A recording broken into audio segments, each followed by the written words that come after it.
एक और 11 में एक बार फिर आप सभी का स्वागत है। हरियाणा के बल्लभगढ़ की बात करेंगे, जहां पर बदमाशों ने दिन दहाड़ एक छात्रा को अगवा करने की कोशिश की। जब लड़की ने विरोध किया तो उसे गोली मार दी गई। आपको बता दें कि पुलिस ने 20 घंटे बाद एक हत्यारे को दबोच लिया है, लेकिन दूसरा अब भी फरार है। पीड़ित परिवार में गम है तो गुस्सा भी है। परिवार धरने पर बैठा हुआ है और इंसाफ की मांग कर रहा है।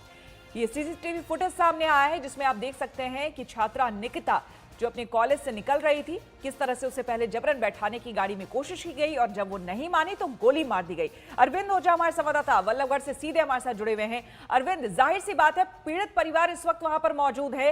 परिवार वाले क्या कह रहे हैं? क्या इन लड़कों को पहले से वो जानते थे? किस तरह की बात, क्योंकि निकिता के साथ एक लड़की भी यहाँ पर दिख रही है, क्या उसके बारे में पता चला? कौन थी वो क्या जानकारी दे रही है? अरविंद जी बिल्कुल, देखिए हम सीधे बात कराते हैं जो निकिता तोमर के भाई हैं उनसे। आप ये बताइए कि क्या आपने शिकायत दी थी, कोई एफआईआर दर्ज करवाई थी पहले? सर 2018 में वो उसको परेशान करता था शादी करने के लिए, वैसे तो उसको उसने किडनैप भी किया था, तो हमने एफआईआर कराई थी।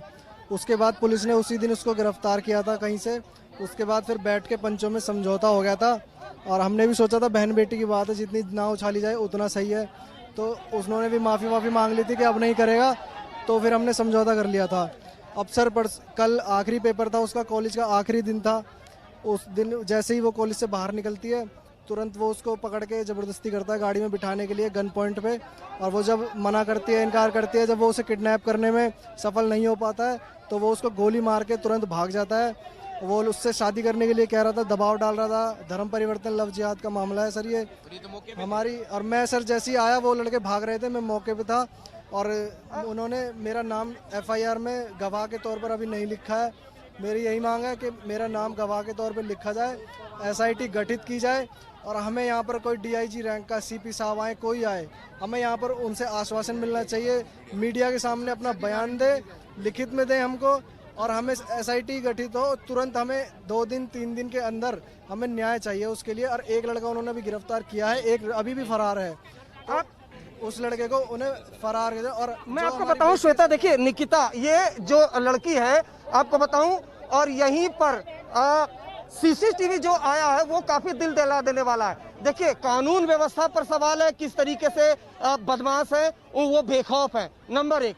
नंबर 2, अगर आप सीसीटीवी देखें तो जो ओपन रास्ता है, लोग वहां से आ जा रहे हैं। बाकायदा जो I-20 कार से बदमाश है वो नीचे उतरते हैं, काफी गुत्थम गुत्था होती है। उसके बाद जो निकिता ये लड़की है तस्वीरों में, इसको गोली मार के फरार हो जाते हैं। तो सवाल कई हैं, कानून व्यवस्था पर सवाल है, सवाल उन लोगों पर भी है जो सड़कों पर रहते हैं और वीडियो बनाते हैं लेकिन बीच बचाव करने नहीं आते। अगर उनमें से, आप तस्वीर में देखिए कई महिलाएं देख रही हैं, अगर उनमें से कोई शोर मचा देता तो शायद बदमाश डर करके भाग जाते, शायद इस तरह की वारदात नहीं होती। तो कानून व्यवस्था पर भी सवाल है और तमाम तरीके के सवाल है। इन सब के बीच कैमरामैन रितेश को कहूंगा जरा आपको तस्वीरें जरूर दिखाएं यहाँ की, कि परिवार में कितना ज्यादा गुस्सा है। यहाँ पर महिलाएं तक सड़क पर आ गई हैं सुरक्षा व्यवस्था के सवाल को। एक बार हम आपको दिखाएंगे ये तस्वीरें कि देखिए किस तरीके से यहाँ पर जो अब महिलाएं हैं उनमें वो यहाँ पर आ चुकी है, उनमें गुस्सा है क्योंकि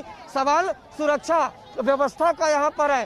पूरा परिवार सड़क पर है और इनका कहना है कि 2018 में भी एफआईआर दर्ज करवाई गई थी, शिकायत दी गई थी, अपहरण करके ले गया था, लेकिन उसके बावजूद भी बहुत ज्यादा एक्शन नहीं हुआ। हालांकि परिवार का कहना है कि जो बेटी का मामला था इसलिए समझौता किया गया था, लेकिन बावजूद इसके देखिए सीसीटीवी में किस बेखौफ अंदाज में बाकायदा आता है। निकिता तोमर के साथ उसकी दोस्त भी होती थी, बावजूद इसके बीच बचाव करने की कोशिश की जाती है, लेकिन टारगेट करके .0 ब्लैंक से गोली मार करके जो आरोपी है वो फरार हो जाता है। हालांकि फरीदाबाद का पुलिस का कहना है कि एक आरोपी को गिरफ्तार किया गया है। बिल्कुल अरविंद, हम साफ तौर पर देख सकते हैं, जाहिर सी बात है परिवार वालों में गुस्सा होगा, आक्रोश होगा, दुख और दर्द सब कुछ है, लेकिन दूसरी तरफ आरोपी कितने बेखौफ हैं, कानून व्यवस्था का जरा सा भी डर उन्हें दिख नहीं रहा है। खुलेआम बीच सड़क दिन दहाड़े लोगों के बीच किस तरह से आप देख सकते हैं कि तस्वीर में कि गाड़ी से लड़के उतरते हैं, लड़कियों को कहते हैं कि वो गाड़ी में बैठ जाए, निकिता को कहते हैं कि कि वो गाड़ी में बैठ जाए, जब वो मना करती है तो सीधे गोली मार दी जाती है। ये सवाल खड़ा करता है वहां की सरकार पर, ये सवाल खड़ा करता है वहां की कानून व्यवस्था पर, सवाल खड़ा करता है कि क्या वाकई हरियाणा में इस तरह से गुंडे बेखौफ गुंडागर्दी करते रहेंगे और कब तक करते रहेंगे। बहुत बड़ा सवाल कि किसी बेटी को दिन दहाड़े गोली मार दी जाती है और वहां पर सरकार या वहां की पुलिस प्रशासन जो है एक तरह से मूक बधिर नजर आ रही है। एक शख्स को पकड़ा गया है। अरविंद, जो पास में खड़े परिजन हैं उनसे जरा जानने की कोशिश करिए। 2018 में वो कह रहे हैं कि रिपोर्ट लिखाई थी। क्या इन 2 सालों में भी बीच में कभी बहन ने ये शिकायत की थी कि लड़के तंग करते हैं या पीछा करते हैं, इस तरह की कोई बात? देखिए श्वेता, मैं सबसे पहले बताऊंगा कि एक आवाज इको हो रही है, उसको आप जरूर करेक्ट करा लें। लड़की के जो भाई हैं वो हमारे साथ हैं। आप ये बताइए कि एफआईआर आपने 2018 में कराई थी तौसीफ के खिलाफ। हमने तौसीफ के खिलाफ एफआईआर कराई थी सर। हम लोग यहाँ पर सुबह से हैं, लेकिन कोई नेता, कोई मंत्री, कोई नहीं आया है। और अगर किसी दूसरे समाज की बेटी होती, मुस्लिम समाज की, तो यहाँ पर पूरा प्रशासन आ जाता, पूरे दिल्ली तक की कुर्सियाँ हिल जाती। हम लोगों को क्यों लगता नहीं मिल रहा है। आपको माफ करिएगा, लेकिन आपको ऐसा क्यों लगता है कि नेता नहीं आए और क्यों आप सर, आप यहाँ पर खुद देख सकते हैं कौन नेता है, कोई भी नहीं आया है। यहाँ पर हम हिंदू हैं, ऊंचे समाज से, इसलिए हमारी कोई सुनवाई नहीं हो रही है। और अच्छा, मुझे एक बात बताइए, आप बताइए 2018 में एफआईआर दर्ज हो गई थी, क्या इस बीच जब समझौता हुआ, क्या इस बीच आपकी सिस्टर ने कभी शिकायत की कि आपका जो लड़के हैं पीछा करते हैं, छेड़छाड़ करते हैं, इस तरह की शिकायत? नहीं सर, कभी शिकायत नहीं करी। उसके बाद कभी कुछ हुआ ही नहीं है, ना कुछ सुनने में आया, ना उसने कुछ कहा, कभी कुछ नहीं रहा उसका। ये एकदम से ही लास्ट पेपर था सर।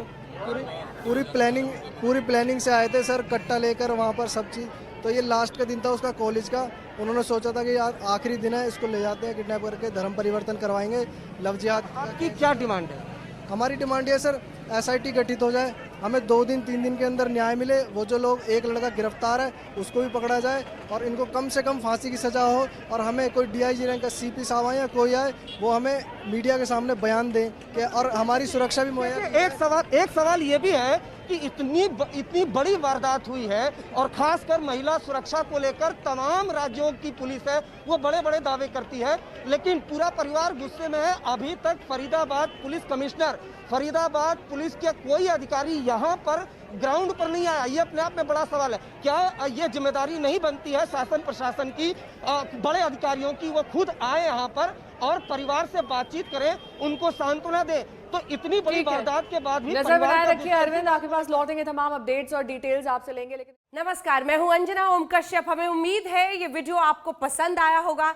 लेटेस्ट खबरों के लिए यूं ही देखते रहिए आज तक, और इस वीडियो के पसंद आने पर लाइक, शेयर एंड सब्सक्राइब करना ना भूलें।